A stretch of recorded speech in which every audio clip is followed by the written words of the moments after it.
Hi friends, it's your pal Scott Garibay, and today we're going to talk about Dungeons and Dragons, and we're going to talk about Critical Role's brand new campaign for episode 1.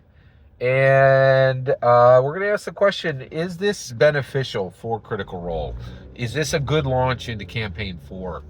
And I'm going to give you the answer. The answer is no. I think Critical Role is in a lot of trouble. I think they're on a downward trend. I think they got a world of problems that are coming to them, and I just kind of want to break down all the challenges that Critical Role campaign 4 faces. All right, so let's dig into this. So what's the problem? And what's the problem, Scott? They're doing what they've always done. Critical Role gets together, they sit down for 4 hours, they run Dungeons and Dragons. Right? What's the problem? What could be wrong? Well, there are some problems, so let's get into it. All right, so here's the problem. You can't do this when you just tried to destroy Dungeons and Dragons, when you just tried to tear it down off of its mantle, right, and replace it, right? Like, you're coming off a dedicated attempt to replace the king, right? You went out with the sword of Elendil and you went to chop off the hand of Sauron, right? It didn't work, right? Like, this is a failed attempt. It's Daggerheart. Daggerheart is what makes all this different. Before, right, they could sell this line. Oh, we're just a bunch of nerdy friends just getting together and running our D&D and just having fun. But when you spend 2 years building a game to replace Dungeons and Dragons, and then you literally edge up to the decision and you wait for the commercial success and you wait for the critical success, and then you get those things, the critics give you what you need, your fan base gives you what you need to defend Dungeons and Dragons, and then you're like, oh, yeah, we were just kidding. Like, then when you go back to Dungeons and Dragons, that doesn't look like fun to anybody. And I'll tell you right now, I don't think anybody at that table is having fun except Brendan Lee Mulligan, right? I don't think any of the Critical Role people, they know. They tried to replace Dungeons and Dragons. They failed to replace Dungeons and Dragons. They let down millions of critters, right, who were very excited and did their part, showed up, bought the game, supported their game, right? And then they're like, no. All that was just for S's and giggles. Nah, we weren't serious. And the critters are like, what are you talking about? Like, why is this happening? So now they're returning to the Dungeons and Dragons table, and they're like, oh my gosh, let's go. Right? Because they're 10 years in. How fun could this possibly be at this point? This is the definition of a job, right? Like, just something you are obligated to do for momentum, right? But what I want to talk about specifically today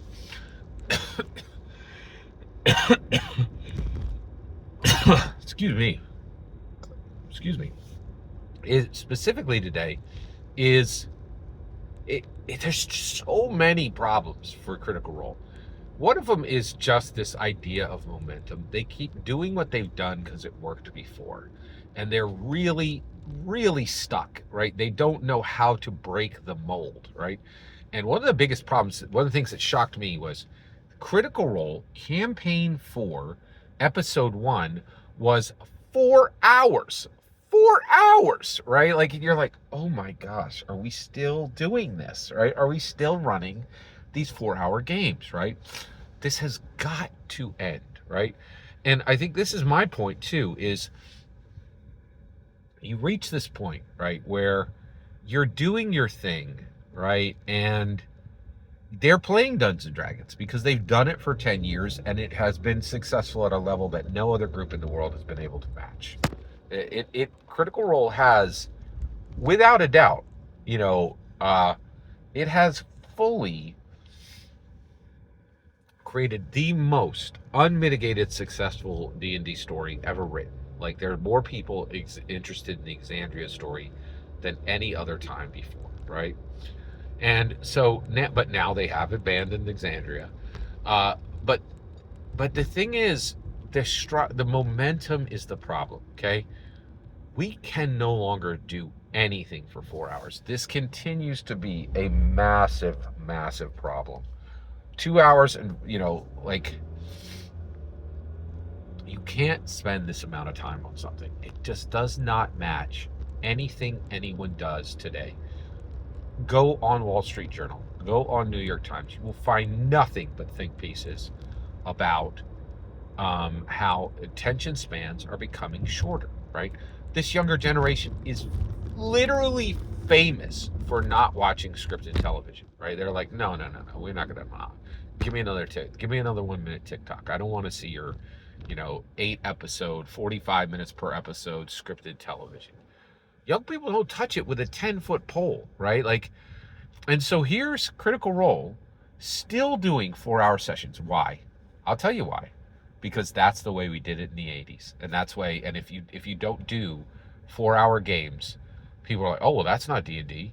But I'll tell you right now, 4 hours is going to kill D&D. It will kill D&D. We have got to kill the 4-hour game. It has got to end, all right? For the fate of Dungeons and Dragons overall, this has got to stop, right?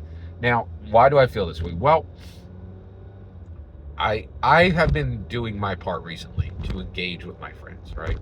My friends are like, hey, let's do this thing. I'm like, okay, I'm in. Let's do it, right? And then I do the thing and I don't complain to the end, right? But 2 things I've been doing recently. I've been watching pro football, and I recently went to a Pink Floyd cover band. Both had the same problem, right? So I went and I had a good time with my friends, and they were like, hey, you have this friend and you have this friend. Would they want to join us? And I didn't know how to tell them, you know what? This thing is cool. I love this thing, right? Like, this is, or actually, I can't say that. I actually don't love either one of these things. This thing is cool. It has its features, and I understand why you love this thing, okay? Football, I get it. I get why people are enamored with this, right? It's not particularly my thing, but I get and I was like, and I'm here, and I'll tell you what, when I sit down to a football game, I am thrilled. And both these things, a football game and a Pink Floyd concert, I have the same experience, right? 90 minutes in, I'm like, oh boy, here we go. This is exciting, right? Oh, wow, look at all this cool stuff happening. Boy, this is exciting, right? And then you're like, okay, 90 minutes in, this should start to wrap down. Okay? Like, all right, I get it. Another half an hour, that's a movie length, I get it, right? But what has it eats my soul, right? I sit down to these football games. They're 3 hours long. 3 hours long. And they don't need to be. They could be a solid, tight 145 to 215. Right? How do you do that? Get rid of these stupid, needless, unending timeouts. And also, freaking run the clock at the 2-minute. Once you get to the 2-minute, they stop the clock literally every 2 seconds, right? And the last 2 minutes of a football game can be 40 minutes long. I've never seen anything like it. It is so bad, right? Same thing with this Pink Floyd thing, right? 90 minutes in, I'm like, oh my gosh, look at this laser show. These guys are amazing. They're so talented. Oh my gosh, I love all these songs. And I'm like, okay, but they're going to start winding. Okay, 2-hour mark. Okay, this is going to be the last song. I was delighted. At 2 hours, I'm like, okay, I get it. But yeah, we're going to wrap this up, right? They went 3 hours long. At 2:45, I was praying for release. I was like, please let this be the last song, right? And this is the problem, right? You take people from delighted to frustrated. And I think it's the same thing with Critical Role. And you're, oh no, God, I assure you that's not the case. Guess what? Numbers were way down on season 3. Way down, right? Like, I'm not saying that. Critical Role, the character sheet on comicbook.com did a whole story about it. Hey, they're like, hey, the numbers are way down on Critical Role. This is a real thing. They are way down, right? And you're like, oh, that's not good, right? So where are we going to end? Let's see. I will tell you right now, I don't think replacing the best dungeon master in the world with a substitute teacher, Brendan Mulligan, is going to bring a single new critter. I don't think this is going to work, right? And I'll tell you what definitely won't work. You're never going to get a single millennial, a single Gen Z to watch this thing at 4 hours long. They've got to bring these hours down. Every single word you just heard in this video is my humble opinion. The important part is when I get to hear your humble opinion, when you get in the comments and send your traffic. Please consider liking and subscribing, and have a fetch millennium.